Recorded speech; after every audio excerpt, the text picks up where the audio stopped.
El racismo, según el diccionario de la Real Academia Española, está basado en la exacerbación del sentido racial de un grupo étnico que suele motivar la discriminación o persecución de otro u otros con los que convive.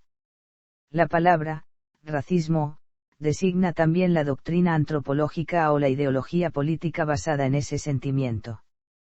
Conforme a la Convención Internacional sobre la Eliminación de todas las formas de discriminación racial aprobada por la Asamblea General de la Organización de las Naciones Unidas el 21 de diciembre de 1965. El primer artículo de la Convención Internacional sobre la Eliminación de todas las formas de discriminación racial define al racismo como: existen autores que proponen distinguir entre el racismo en sentido amplio del racismo en sentido restringido. En el primer caso, se trataría de una actitud etnocéntrica o sociocéntrica, que separa el grupo propio del ajeno, y que considera que ambos están constituidos por esencias hereditarias e inmutables que hacen de los otros, de los ajenos, seres inadmisibles y amenazadores.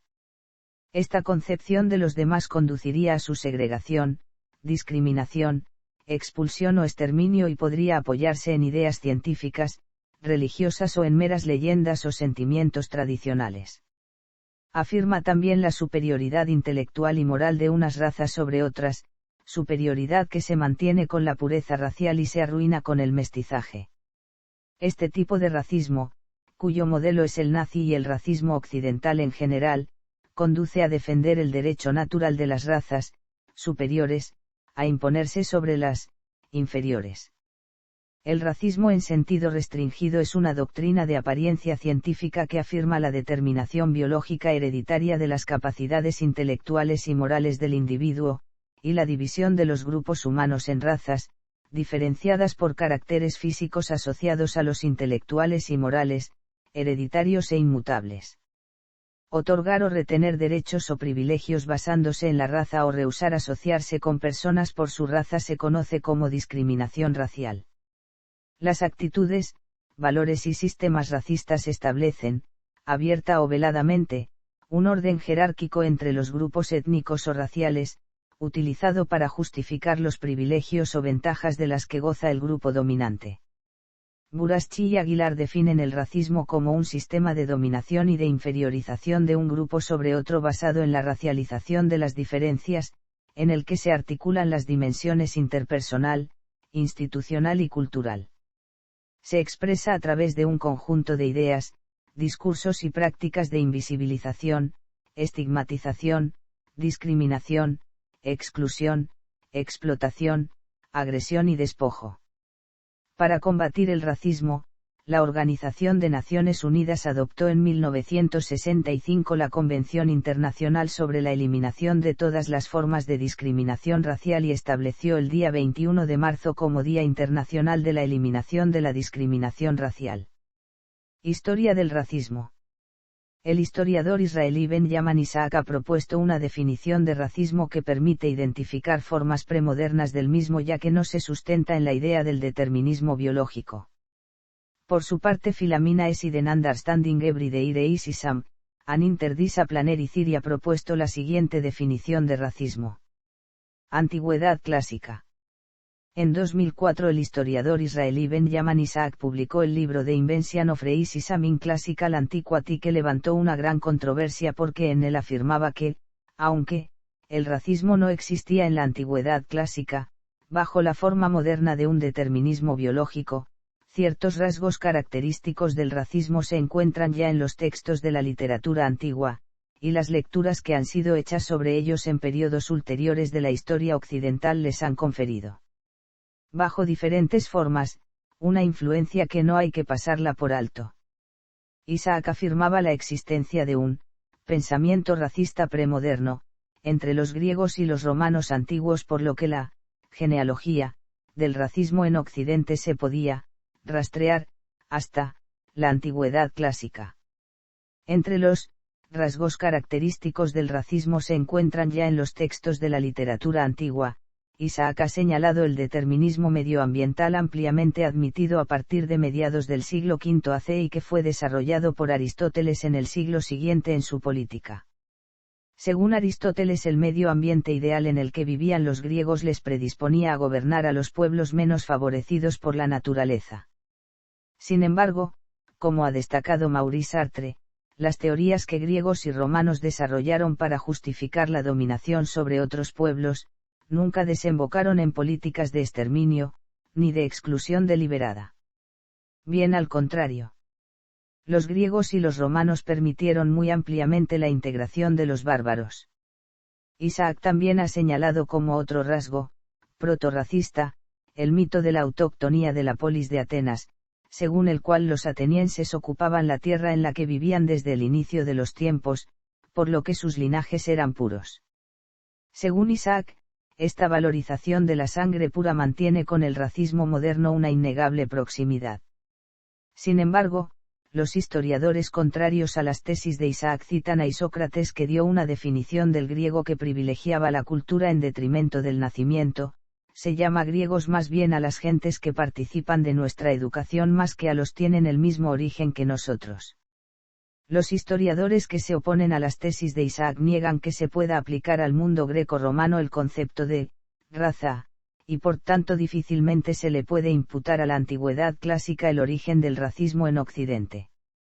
Pauline Ismar lo afirma con rotundidad: el pensamiento de la alteridad entre los autores griegos no ha dado lugar a la elaboración de ideologías raciales. La invocación regular del lleno uso de la eugenesia para identificar grupos y comunidades no ha desembocado en la construcción de categorías raciales coherentes. Lo mismo afirma Christian Eulen: no puede hablarse de nacimiento del racismo a partir del espíritu de la antigüedad. Ver un peligro para la propia cultura en la existencia en sí de comunidades culturales ajenas dentro de las fronteras del imperio, era extraño a la imagen propia tanto de los romanos como de los griegos. Esto último también ha sido destacado por Maurice Sartre, que pone como el mejor ejemplo al imperio romano, ya que funcionó como una formidable máquina de integrar, incluidas poblaciones que tenían una reputación detestable. La integración a la antigua fue mucho más de lo que se cree respetuosa de las culturas indígenas. Convertirse en griego o en romano nunca acarreó el abandono de tradiciones ancestrales. Sin embargo, Sartre valora positivamente el libro de Benjamin Isaac, ya que, desvelando esta cara oscura del pensamiento antiguo, ayuda a comprender mejor los mecanismos del pensamiento racista a través del tiempo. El mismo matiz apunta Christian Eulen, que los griegos y romanos no construyeran un pensamiento ni una praxis racista, no significa que haya que excluirlos de la historia del racismo. Edad Media. El cristianismo aportó un nuevo concepto, el universalismo, hasta entonces ajeno a la antigüedad al considerarse la verdadera religión de toda la humanidad. De esta forma la división entre griegos/romanos y bárbaros, propia de la antigüedad, fue sustituida por la diferenciación entre los que ya formaban parte de la comunidad cristiana, los bautizados, y los todavía no cristianos. Un grupo especial lo constituían los judíos, ya que eran la cuna de la religión cristiana y por tanto no eran perseguidos, pero solo conllevados, que no tolerados, como lo demostrarían los pogromos que sufrieron sobre todo a partir del siglo XIV. Las regiones desconocidas de la tierra en el imaginario del occidente medieval aparecían pobladas por seres fabulosos no destinados a la salvación. En esta cosmovisión difícilmente puede percibirse una dimensión racista, ha afirmado Christian Eulen, quien añade que en cuanto a los conflictos políticos medievales, apenas puede hablarse de motivos racistas reconocibles. Por otro lado, en el Islam medieval la maldición de Cam, convenientemente reelaborada, fue utilizada para justificar la esclavitud de los negros al señalarlos como los descendientes de Cam que, según el relato bíblico, se había mofado de su padre Noé cuando lo encontró borracho y desnudo, y Noé furioso había maldecido al hijo de Cam, Cainan, a ser, para sus hermanos, el esclavo de los esclavos. En la Biblia nada se decía del color de la piel de Cam, pero en el siglo III el padre de la Iglesia, Orígenes, añadió a la maldición el prejuicio de la piel al afirmar que los hijos de Cam estaban abocados a una vida degradante marcada por la oscuridad, y asoció a los etíopes, descendientes del hijo maldito de Noé, a los negros. En la Alta Edad Media los etíopes eran considerados el espíritu del mal que se opone al del ángel. Sin embargo, será el gran erudito árabe al-Tabari el que en el siglo X afirmó claramente que la maldición de Cam había acarreado el ennegrecimiento de su piel, por lo que sus descendientes eran los negros que estaban condenados a la esclavitud. La limpieza de sangre, y el sistema castas en el Imperio Español de América. Los estatutos de limpieza de sangre fueron el mecanismo de discriminación legal en la monarquía hispánica hacia la minoría judeoconversa. Consistían en exigir al aspirante a ingresar en las instituciones que lo adoptaban el requisito de descender de cristiano viejo, es decir, de no tener ningún antepasado judío, moro o condenado por la Inquisición. Causó rechazo en determinados sectores eclesiásticos por el hecho de que presuponían que ni siquiera el bautismo lavaba los pecados de los individuos, algo completamente opuesto a la doctrina cristiana.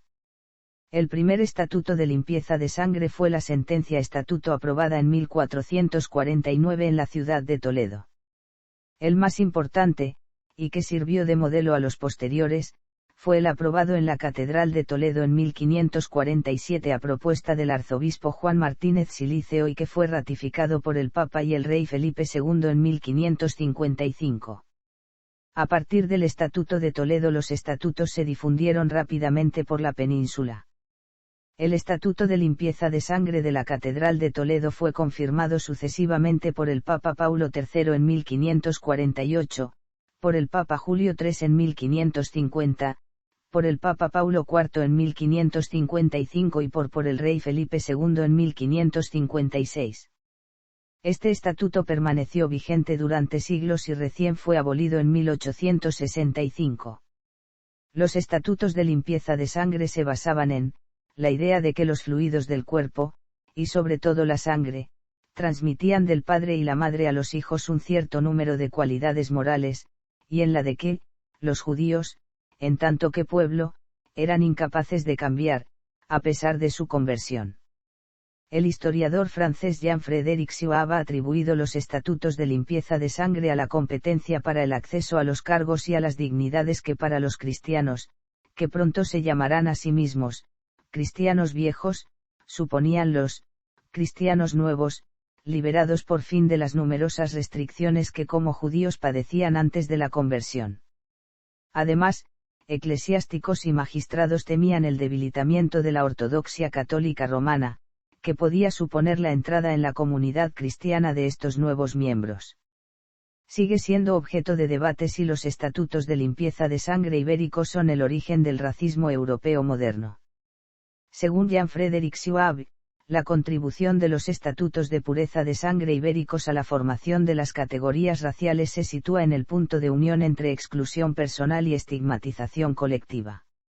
Según Max Sebastián Gering Torres, por primera vez en la historia europea se utilizan los criterios raza y sangre como estrategia de marginación. Moralistas como Torrejoncillo no duda en afirmar que el judaísmo se define con base en la sangre, sin importar que la conversión al cristianismo hubiera tenido lugar hace 21 generaciones. Los estatutos de limpieza de sangre también se establecieron en el Imperio Español en América como un instrumento para asegurar la preeminencia social de los peninsulares, y de los criollos.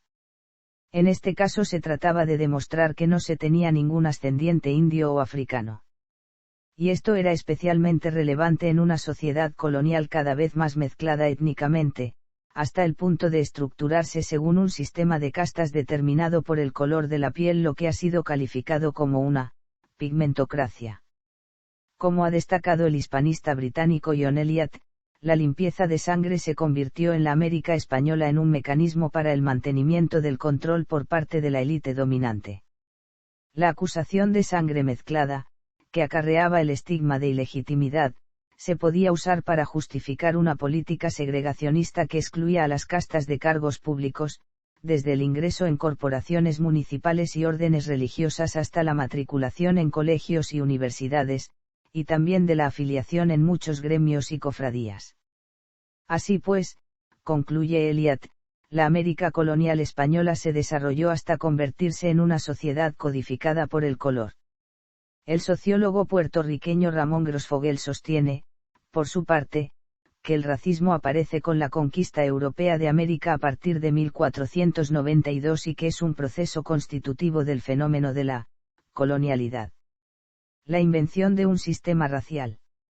En la era de los descubrimientos, los estudiosos se afanaron en poner orden a tanta diversidad étnica y cultural como se estaban encontrando los colonizadores y exploradores europeos, y así se construyó el concepto moderno de raza, basado en características fenotípicas. Los religiosos fueron los que comenzaron a describir y clasificar a los pueblos y culturas de la Tierra en relación con sus características físicas y morales. Así se destacaría la variedad de la creación de Dios y su orden armónico. Le siguieron eruditos, naturalistas, filósofos y médicos que al principio se esforzaron en seguir la doctrina de la Iglesia, pero que pronto entraron en conflicto con la doctrina creacionista. El pionero en acuñar el término de raza, en el sentido moderno, fue el francés François Bernier en 1685. La ruptura definitiva con la doctrina creacionista se produjo en el siglo XVIII, cuando el hombre perdió su posición privilegiada, que según la Biblia le había concedido Dios, y fue situado dentro del reino animal. En 1758 el naturalista sueco Linneo, en la segunda edición de su Systema Naturae, situó al hombre en la clase de los mamíferos y en el orden de los primates, y dividió el género Homo en dos especies, el Homo sapiens y el Homo troglodytes. El Homo sapiens presentaba 4 variedades determinadas por el color de la piel: negro, blanco, rojo y amarillo, y cada una de ellas habitaba en un continente diferente y se caracterizaba por uno de los 4 temperamentos. Así, la clasificación de Linneo une las características físicas, morales y culturales. El cuestionamiento del estatuto privilegiado del hombre en el seno de la naturaleza se acompaña también con la historización y la temporalización de las sociedades humanas y de la misma naturaleza. Ciencia del hombre y ciencia de la sociedad se construyen en paralelo en el siglo de las luces. De Voltaire a Adam Smith, los autores diseñan una trayectoria universal desde el estado salvaje hacia la sociedad civil, en el curso de la cual los pueblos pasan de una condición casi animal a la plena humanidad. Es pues la capacidad del hombre de transformar la naturaleza la que define los estadios del salvajismo, la barbarie y la civilización.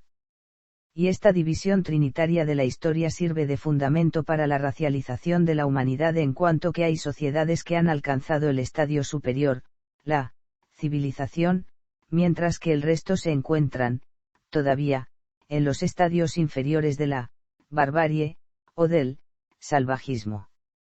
Así pues, se presentaba a los europeos blancos como la raza que superaba a todas las demás desde el punto de vista estético y moral. Para explicar las múltiples variedades de seres humanos, los ilustrados recurrieron en general a la vieja teoría aristotélica del determinismo medioambiental, singularmente Montesquieu. El filósofo alemán Kant afirmó la existencia de 4 razas, y estableció una jerarquía entre ellas. La humanidad existe en su mayor perfección en la raza blanca. Los hindúes amarillos poseen una menor cantidad de talento. Los negros son inferiores y en el fondo se encuentran una parte de los pueblos americanos. De los negros, decía que únicamente podían desarrollar una cultura de esclavos, mientras que los blancos eran los únicos con los talentos necesarios para la cultura de la civilización. La división de la humanidad en razas que se encontraban en estadios inferiores de la evolución histórica sirvió para justificar la esclavitud de millones de negros africanos llevados a América mediante la trata atlántica. En conjunto, la esclavitud y el tráfico de esclavos representaban la primera forma de un racismo ya plenamente definido en la Edad Moderna europea. Pero se hacía necesario explicar por qué se habían convertido a seres humanos en mercancías.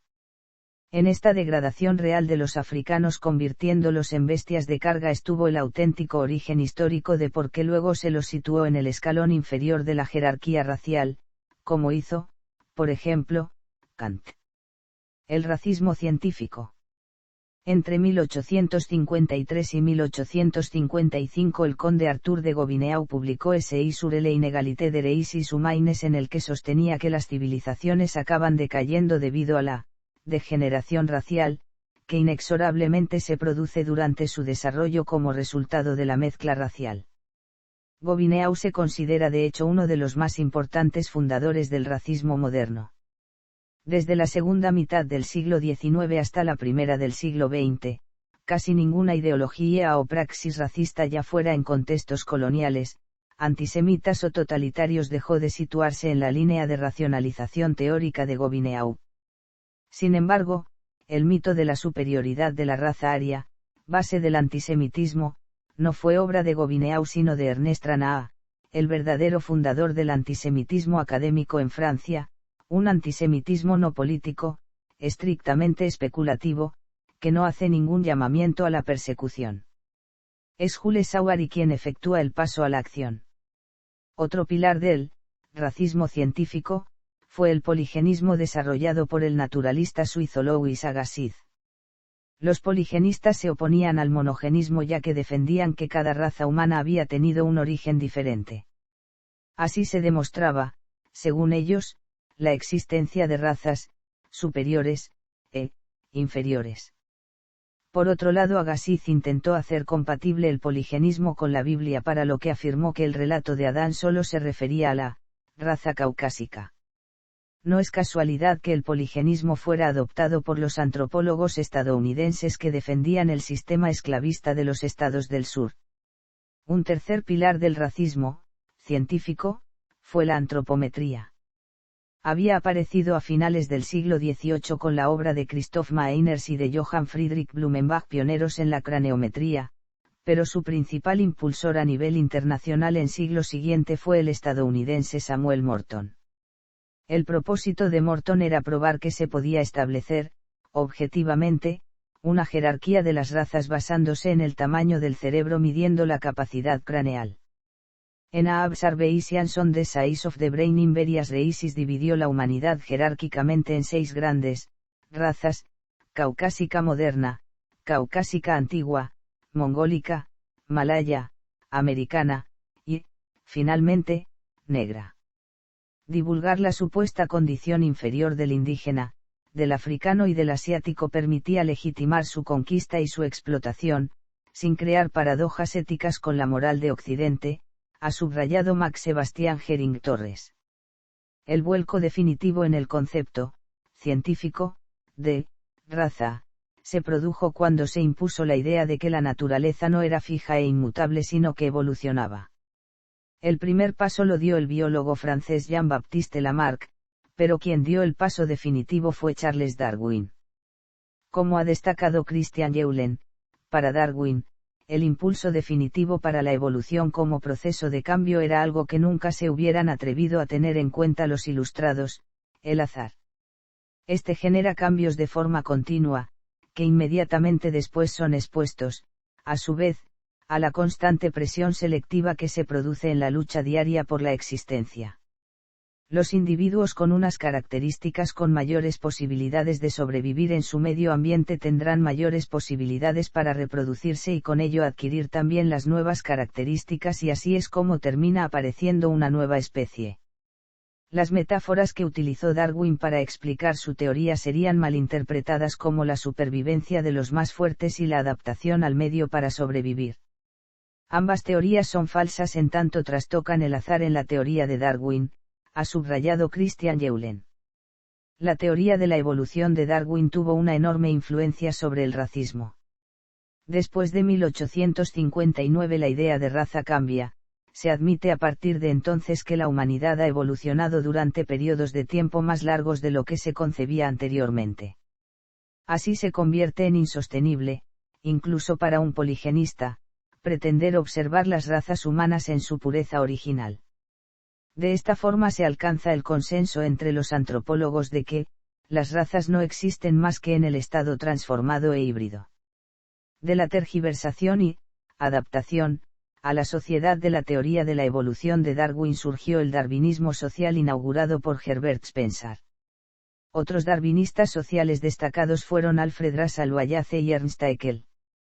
Una derivación del darwinismo social fue la eugenesia, concepto acuñado por el británico Francis Galton en 1883 y que Alfred Ploetz y Wilhelm Steinmeier introdujeron en Alemania bajo el término Rasenhigiene. Formas de praxis racista en el siglo XIX. La esclavitud y la segregación racial en Estados Unidos. Antisemitismo. La Edad de Oro de la eugenesia. La eugenesia, concepto acuñado por el británico Francis Galton en 1883 y difundido en el Imperio Alemán por Alfred Ploetz y Wilhelm Steinmeier bajo el término Rasenhigiene, conoció su periodo de apogeo entre finales del siglo XIX y 1945, cuando la eugenesia quedó desacreditada por los crímenes del nacionalsocialismo.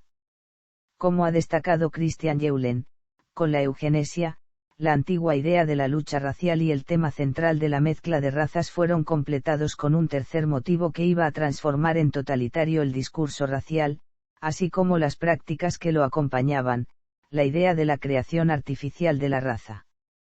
Cuando en 1912 se reunió en Londres el primer Congreso Mundial de Eugenesia, el movimiento eugenésico estaba ya muy extendido, especialmente en Estados Unidos, Inglaterra, los países escandinavos y Alemania. Su objetivo era favorecer la reproducción de las características deseadas y evitar la de las indeseadas. En última instancia, el proyecto eugenésico consistía en poder controlar la evolución humana. En algunos estados de Estados Unidos y en los países escandinavos, se habían decretado las primeras prohibiciones de reproducción y esterilizaciones forzosas de los deficientes. En lo que discrepaban los eugenistas entre sí era en si se debía primar la intervención en el medio, como sostenían los más liberales, o en la crianza biológica, como sostenían los más reaccionarios. Tras la terrible tragedia de la Gran Guerra de 1914 a 1918, aunque algunos teóricos raciales comenzaron a dudar de la efectividad de las medidas eugenésicas y a partir de entonces convirtieron en el centro de sus preocupaciones la posibilidad de una caída y decadencia de la propia raza, supuestamente superior, dos obras ejemplificaron esta nueva percepción, Passing of the Great Race del estadounidense Madison Grant y Der Untergang des Abendlandes del alemán Oswald Spengler, la eugenesia no se cuestionó y aparecieron propuestas muy radicales, como la del jurista alemán Karl Binding y el psiquiatra forense Alfred Oche, que en un pequeño libro publicado en 1920 abogaron por la eliminación de las personas que llevaban una vida indigna de la vida, enfermos incurables y retrasados mentales y que constituían una existencia lastre para la comunidad debido al alto coste que suponía cuidarlos y al gran número de camas de hospitales que ocupaban. Esta sería la política que aplicarían los nazis en la década siguiente por medio del programa secreto de exterminio denominado Acción T4, disfrazado bajo el término eutanasia. El racismo nazi y el Holocausto. La evolución de la ideología racista en la cultura alemana tuvo su máximo desarrollo con el movimiento nacionalsocialista, liderado por Adolf Hitler, que obtuvo la adhesión de una gran parte de la población alemana en las décadas de 1930 y 1940, hasta que colapsó con la derrota de Alemania en la Segunda Guerra Mundial, en 1945. El nacionalsocialismo surgió como una ideología de superioridad de la llamada raza blanca, y dentro de ella la supremacía de una hipotética raza aria, de la cual los alemanes eran considerados su expresión más pura. El racismo nazi estuvo dirigido contra las personas de origen judío, el judío constituía la gran amenaza para la supervivencia de la nación alemana, y en segundo lugar contra otras minorías, como el pueblo gitano. El judío internacional, libro del famoso empresario estadounidense Henry Ford, fue de gran influencia en la expansión mundial del antisemitismo y en la ideología nazi, determinando la persecución y asesinato de los alemanes de origen judío, y luego de otras minorías étnicas como los gitanos.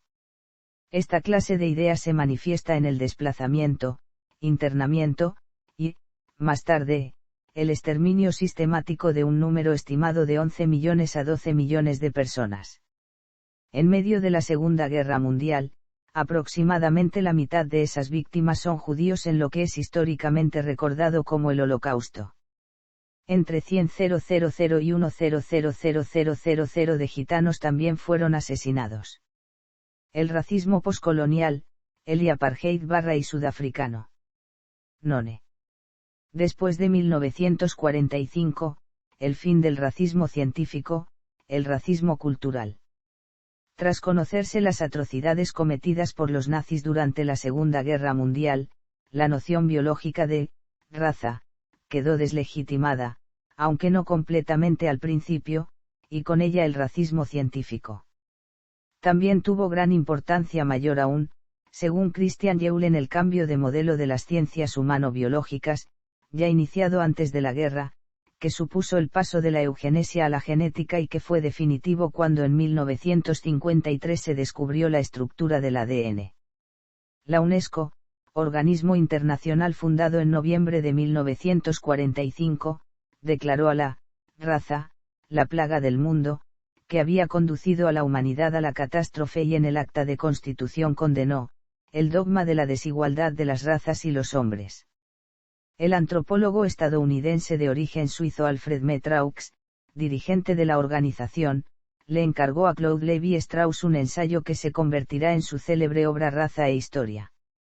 Publicada en 1952, constituirá un punto de inflexión fundamental sobre el tema al hacer de la raza un concepto totalmente ilegítimo para pensar las diferencias humanas.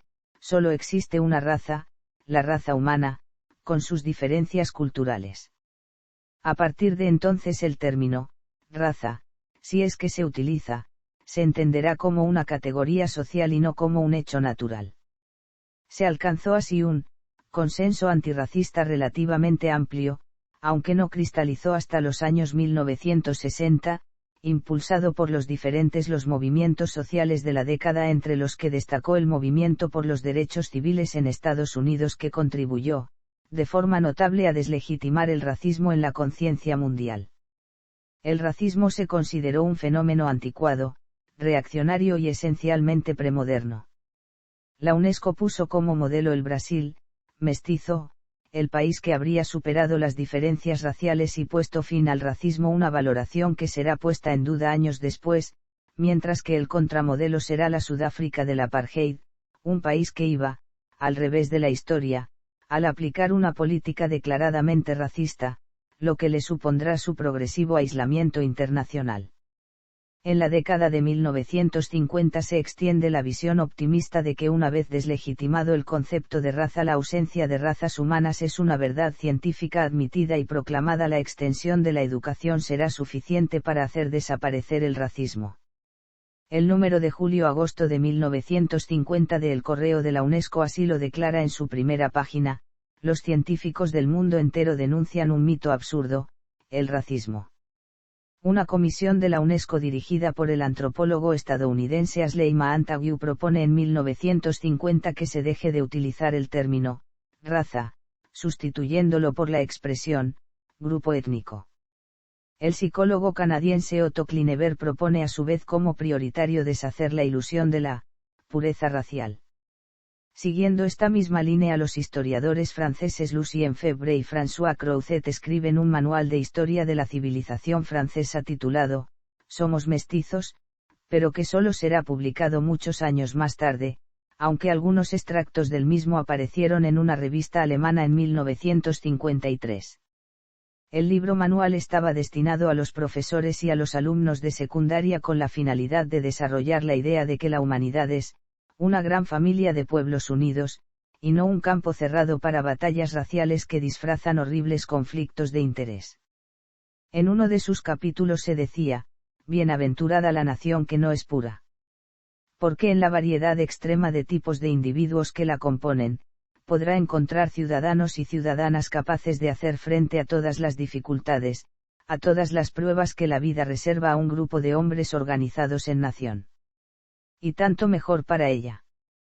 Hubo países que fueron más allá del ámbito educativo, como Francia, mediante la ley Pleven aprobada en 1972, y consideraron el racismo, no una opinión sino un delito. En otros países como Estados Unidos las opiniones racistas eran legales, pero existía una presión social que las reducía a los círculos de los supremacistas blancos. Sin embargo, el racismo biológico, a pesar de que estaba desacreditado, no desapareció del todo después de 1945. En 1947 el historiador francés Louis Chevalier explicaba que Francia tenía unos valores raciales que había que defender contra las minorías extranjeras que habían causado tanto mal al país. En 1950 el Premio Nobel de Física William Shockley proponía esterilizar a los negros por razones eugenésicas. En 1994 Richard Gerstein y Charles Mary publicaban The Bell Curve, en el que explicaban los resultados menos buenos de los escolares negros por deficiencias intelectuales innatas. En 2007 el bioquímico estadounidense James Dewey Watson afirmó que la inteligencia de los africanos era inferior a la de los occidentales. Como ha destacado Papandiaei, la llama mediocre del racismo biológico no ha sido mantenida más que por ideólogos de extrema derecha. En una encuesta de 2020 solo el 8% de los franceses consideraba que existían razas superiores a otras. En 1972 la socióloga francesa Colette Guillaumin constató que la deslegitimación del racismo biológico no había supuesto la desaparición del racismo y propuso el concepto de racismo sin razas, para designar una forma persistente de rechazo al otro que no se basa en un discurso biológico puro y duro, sino en la denuncia de costumbres y culturas tan radicalmente distintas que sería imposible que pudieran vivir juntas. Fue así como se asentó el concepto de racismo cultural, racismo diferencialista, o neoracismo.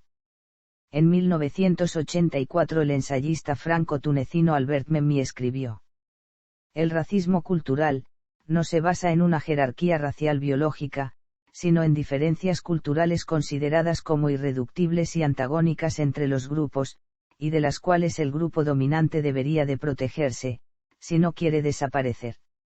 Los racistas culturales consideran que los otros tienen globalmente modos de vida diferentes e inferiores a los suyos, que vienen de sociedades atrasadas, que tienen prácticas culturales heredadas de tiempos oscuros de la humanidad, de las cuales puede a veces brotar algún destello de creatividad, pero que siguen siendo inferiores a los suyos. En la determinación de aquello de lo que hay que protegerse, de lo que hay que mejorar y de lo que hay que defender, ya no se sitúa en primer plano la raza, sino la cultura, la sociedad, la nación o simplemente la forma de vida propia. Racismo en América Latina. De acuerdo con María Dolores París Pombo, en su artículo titulado Estudios sobre el racismo en América Latina, publicado a través del Departamento de Relaciones Sociales, de la Universidad Autónoma Metropolitana, Unidad Xochimilco, se pueden distinguir dos tipos de ideología racista en América Latina, los cuales tienen orígenes históricos distintos. Por un lado se puede hablar de un racismo que se origina tras la migración forzada a América Latina de poblaciones africanas y en la esclavitud, la cual se basa en una ideología neocolonial elaborada en torno a la imagen del indígena. En la actualidad, la región no cuenta con ningún grupo que se autodenomine de forma oficial como racista y difunda sus creencias o perspectivas con este enfoque de manera expresa, sino que este tipo de personas se manifiestan de forma más difusa en diversos estratos sociales, donde se encuentran presentes de forma cotidiana las categorías raciales como base para la valoración sociocultural. Asimismo, estas pueden verse reflejadas en elementos cotidianos y comúnmente aceptados por la población en general, como en el caso de la presencia de referencias estéticas muy marcadas dentro de la publicidad, en los medios de comunicación, en las relaciones interpersonales, familiares, etc., hasta formas de referirse al aspecto físico de las personas en el mercado laboral, la buena presentación necesaria para ocupar puestos que implican contacto directo con clientes o el público en general. En estos casos, suele ocurrir que aquel individuo clasificado como el indígena o el negro, tiene menores posibilidades de ascender en el ámbito laboral, el acceso a puestos políticos importantes en el ámbito nacional, desempeño educativo o el éxito cultural. Racismo en Ecuador. El origen del racismo en Ecuador se da en la época de la conquista, es decir, entre los siglos XV y XVI, ya que en estos siglos se establecieron relaciones de dominación política y subordinación sociocultural. Desde ese momento los grupos no europeos son considerados inferiores y no racionales de acuerdo a su tradición cultural y a sus características físicas. En la sociedad ecuatoriana existe en el imaginario social, a manera de patrones de comportamiento que posibilitan la segregación de personas étnica y racialmente diferentes. Esta segregación en la mayoría de los casos se da por el prejuicio social o por el objetivo de preservar el status quo que es manejado por un grupo demográficamente mayoritario que maneja distintos puestos de poder dentro de la sociedad. En el Ecuador no existen legislaciones que legitimen el racismo, pero tiene prácticas que sí lo hacen y además han sido justificadas desde las instituciones estatales, gubernamentales y por los medios de comunicación. Todo esto se debe a que el proceso de construcción de la identidad ecuatoriana se ha estructurado erróneamente a base del color de la piel y la apariencia física. Esto es respaldado gracias a que en la imagen publicitaria siempre se impone el ideal del blanco que no representa la realidad ecuatoriana. A manera de construcción del sentido de nación ecuatoriana ha sido un proceso contradictorio ya que por un lado se promueve la noción de ciudadanía, participación e igualdad constitucional, pero, por otro lado, en la práctica, se mantiene la intolerancia étnico-cultural hacia los grupos indígenas y afroecuatorianos. La variedad sociocultural de Ecuador ha generado un sistema de clasificación en lo que se considera normal y que los grupos como los afroecuatorianos o los indígenas no entran en la escala de normalidad. Esta práctica es el etnocentrismo que es parte de todo grupo sociocultural, sin embargo, este proceso se vuelve negativo cuando se ve las diferencias físicas del otro con intolerancia y se vuelve realmente negativo cuando se intenta eliminar estas diferencias, o, por ende, eliminar a los grupos sociales que corresponden a las características del otro. La discriminación y el racismo contra los afroecuatorianos están relacionados con la pobreza y exclusión. Según el Prodepine, el 92.7% de ellos no tienen acceso a los servicios básicos. El censo del 2001 revela que este pueblo registra un índice de NBI superior al 70% frente al 45% de los blancos y del 61,3% nacional, su analfabetismo supera el 10.5% frente al 5% de los blancos y 9% nacional. Mientras que la tasa de asistencia a la universidad apenas no supera 7 puntos respecto a 19 de los jóvenes blancos y de 14 del promedio nacional. Actualmente existe un reconocimiento pluricultural y multiétnico en Ecuador, aunque se mantienen estructuras del Estado unitario ecuatoriano que hace imposible el ejercicio del derecho a la diferencia cultural y la constitución de una sociedad intercultural. Se mantiene un discurso de pluriculturalidad que es utilizado por los grupos dominantes como una estrategia de usurpación simbólica. La ilegalización del racismo. En muchos países hoy en día está penalizado el racismo desde penas menores hasta mayores, considerando esta discriminación como delito, lo mismo que sucede por orientación sexual, cultural u otra característica. Algunos la penalizan con sanciones como puede ser el cobro de multas con dinero o hasta penas privativas de la libertad. Esclavitud. Miguel Hidalgo y Costilla, padre de la patria mexicana, emitió el decreto contra la esclavitud, las gabelas y el papel sellado el 6 de diciembre de 1810 en la ciudad de Guadalajara, aboliendo la esclavitud. En España no se abolió totalmente la esclavitud hasta el 7 de octubre de 1886.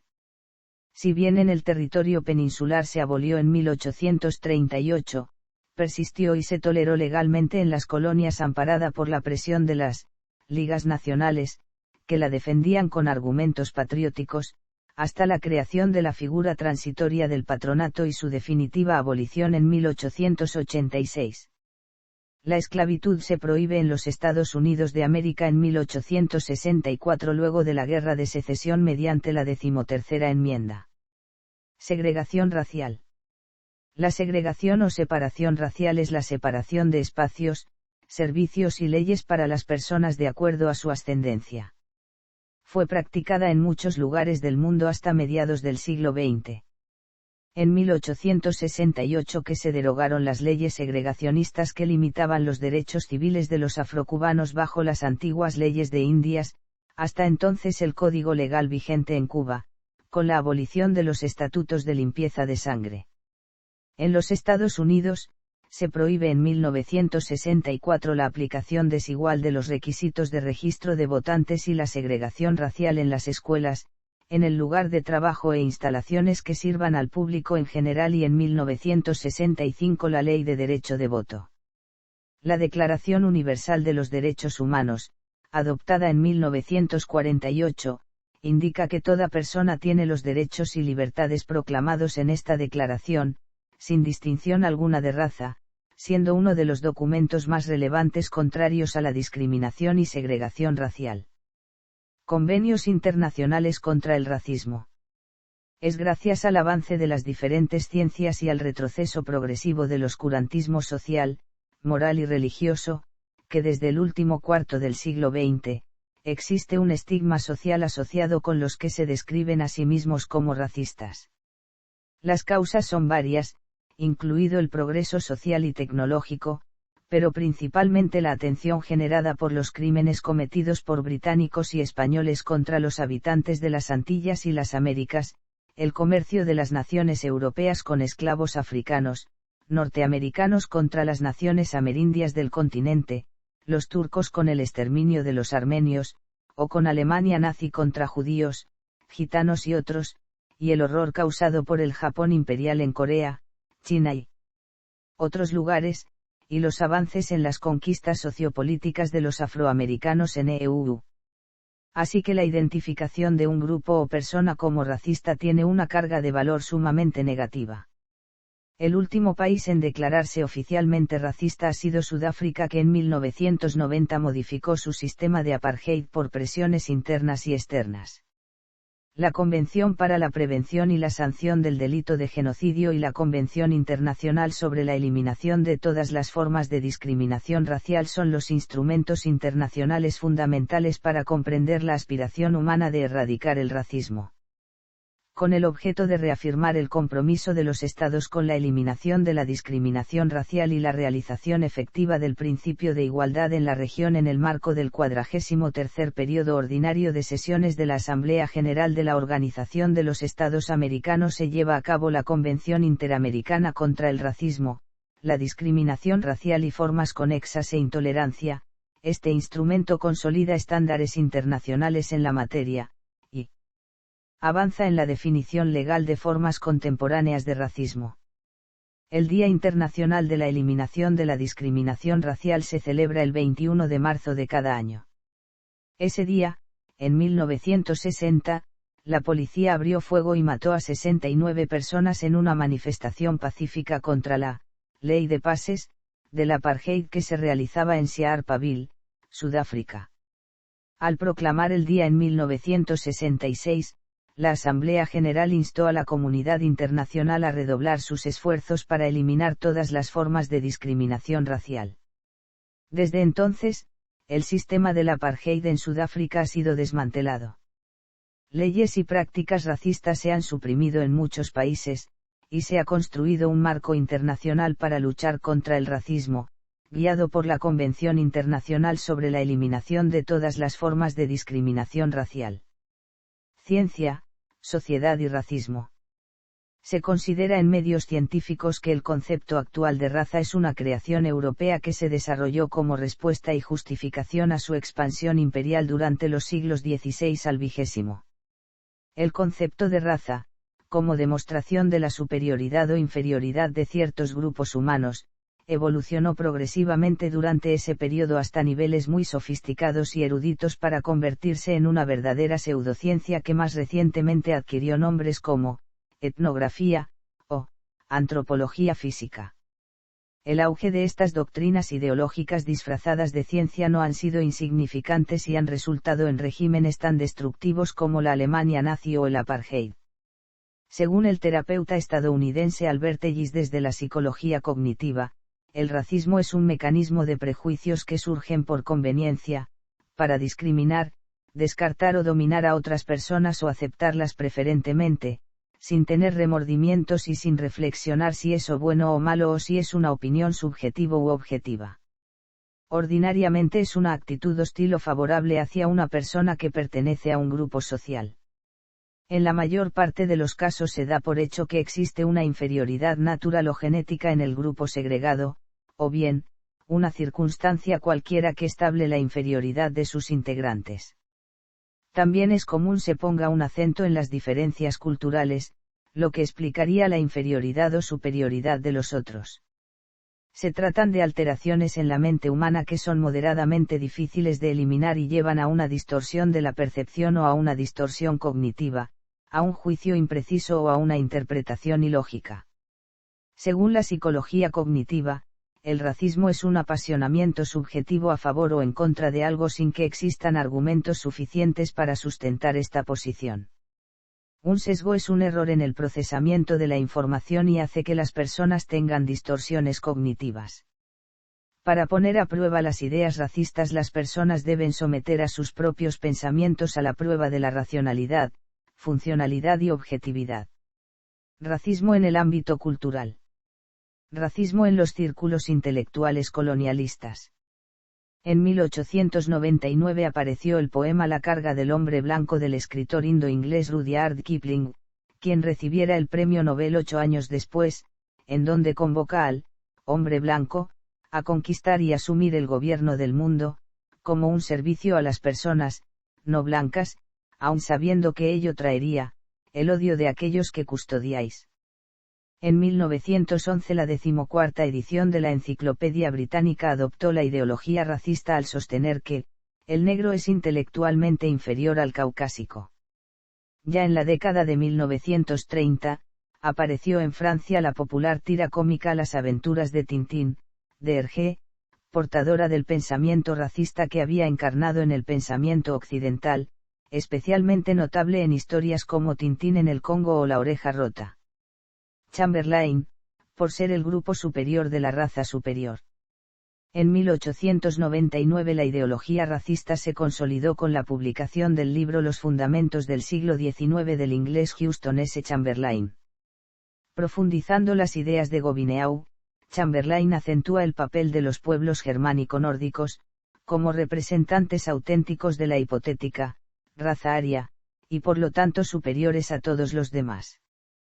Chamberlain sostiene que la entrada de los pueblos germanos en la historia, alrededor del año 1200, significó el ascenso de un nuevo mundo, la civilización europea, y que ese proceso histórico, aún en marcha, consiste en el ascenso gradual de un mundo teutónico, en el que los elementos extraños no teutónicos serán hundidos como si fueran barcos piratas.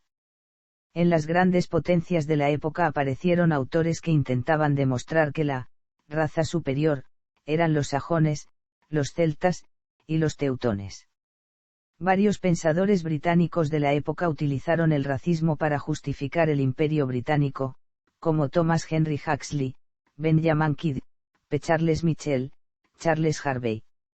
En 1902, el novelista estadounidense Thomas Dixon, Jr., publicó Las manchas del leopardo, un romance sobre la carga del hombre blanco, 1865 a 1900, primera novela de una trilogía racista basada en la ideología de supremacismo blanco, que incluiría también The Klansmen, en la cual se glorifica al Ku Klux Klan. Sobre esa trilogía, D.W. Griffith filmó en 1915 la película El nacimiento de una nación. Antenor Firmin, Tratado de la igualdad de las razas humanas. En 1885 el antropólogo haitiano Antenor Firmin publicó su tratado de l'égalité des races humaines, en respuesta al famoso libro de Gobineau, y al colonialismo, en momentos en que los europeos se repartían África en la Conferencia de Berlín, ignorando a sus habitantes. Precursor del pensamiento antirracista y de la antropología moderna, la obra de Firmin sería ignorada por los académicos europeos durante décadas, hasta que el colapso moral del Holocausto obligara a las potencias del mundo a asumir una posición pública contraria al racismo. Medios audiovisuales. También hubo películas y telenovelas que muestran la realidad del racismo. En el caso del cine estadounidense, ciertos productores cinematográficos han sido acusados de racistas al poner a personajes antagónicos como negros, asiáticos, hispanoamericanos, incluso hasta los indígenas de Norteamérica. También algunas telenovelas, sobre todo mexicanas, brasileñas, colombianas, venezolanas y entre otros, que han procurado superar el racismo, como por ejemplo poniendo como protagonista principal a una mujer humilde de sector rural y que llega a la ciudad en busca de un futuro mejor, y los antagonistas son los de clase social alta, quienes promueven la discriminación, y al fin la muchacha logra igualarse al nivel de sus contrincantes. Una de las telenovelas que ha tratado de superar estas barreras racistas es la de Niña Moza, una muchacha hija de terratenientes y de clase alta quien lucha a favor de los esclavos para abolir la esclavitud y reconocer los derechos de libertad de los afroamericanos. Racismo en la educación. En primer lugar, hay que hacer referencia que la educación no solo engloba a los centros educativos, sino que también a las familias, ya que los padres son los primeros educadores. Cabe destacar que en 1933, la familia era la institución más importante como socializadora en la igualdad y solidaridad. Con esto, se ve reflejado que la educación en casa influye más de lo que pensamos en las creencias del niño, ya sea negativa o positivamente. No obstante, centrándonos en los centros educativos, los inmigrantes sufren un periodo de adaptación. La mayor parte de los inmigrantes llegan al país huyendo de su situación económica del país de origen. Una de las mayores dificultades que se encuentran al llegar es el idioma o lengua, y es ahí donde las escuelas deben poner en marcha métodos útiles para su aprendizaje. No solo la lengua es uno de los factores que no conocen, sino la cultura, ya que tienen otra forma de vivir o de ser, y puede provocar un choque cultural. Tras esto, las personas tienen que socializar, y la escuela es un factor esencial y una oportunidad para que los niños o jóvenes comiencen a relacionarse.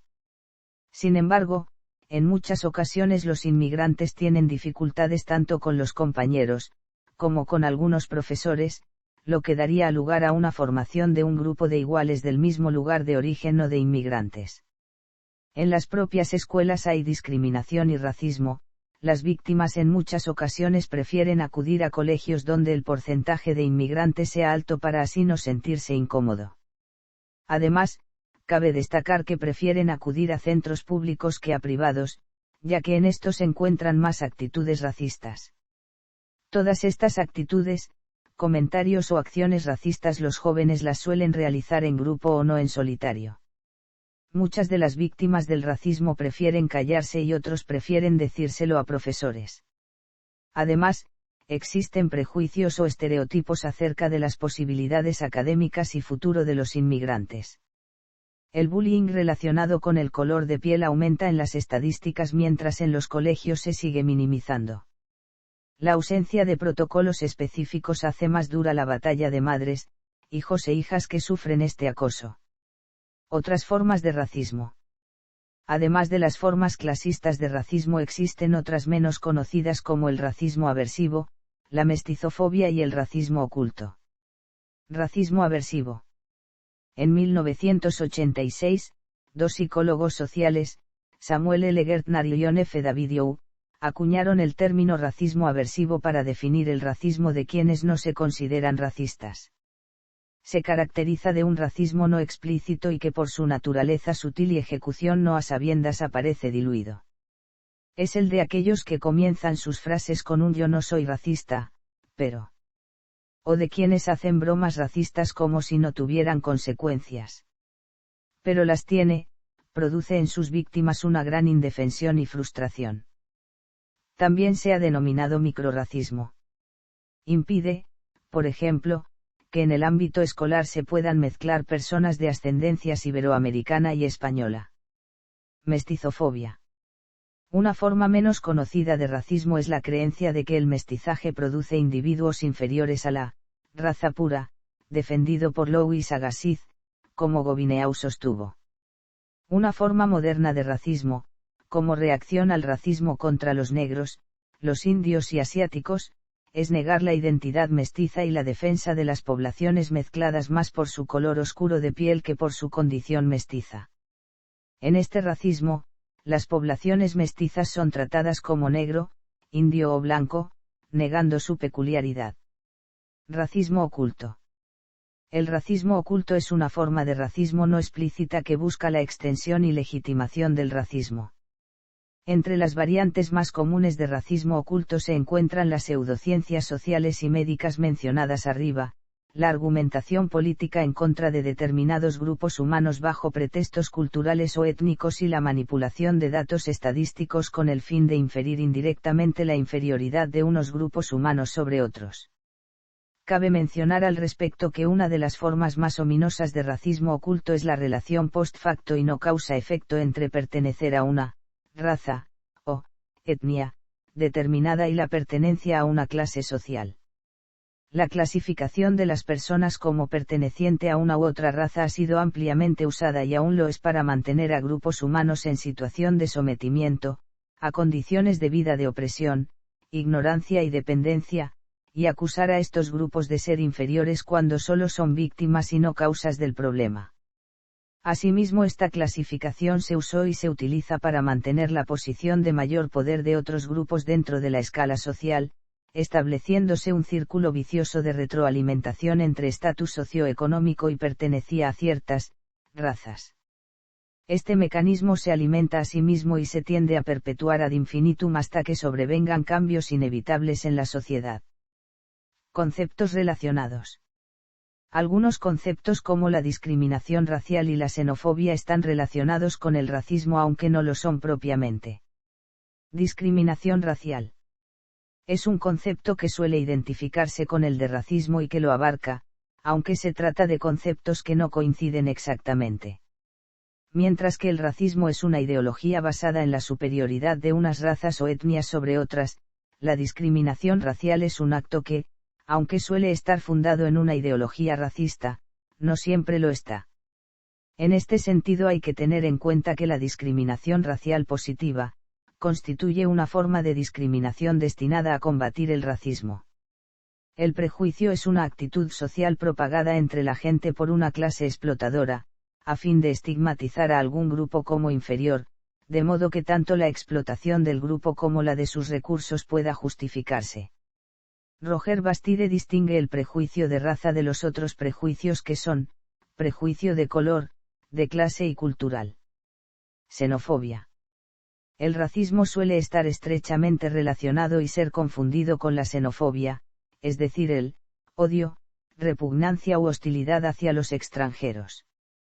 Sin embargo, existen algunas diferencias entre ambos conceptos, ya que el racismo es una ideología de superioridad, mientras que la xenofobia es un sentimiento de rechazo. Por otra parte, la xenofobia está dirigida solo contra los extranjeros, a diferencia del racismo. El racismo también está relacionado con otros conceptos con los que a veces suele ser confundido, como el etnocentrismo y el colonialismo.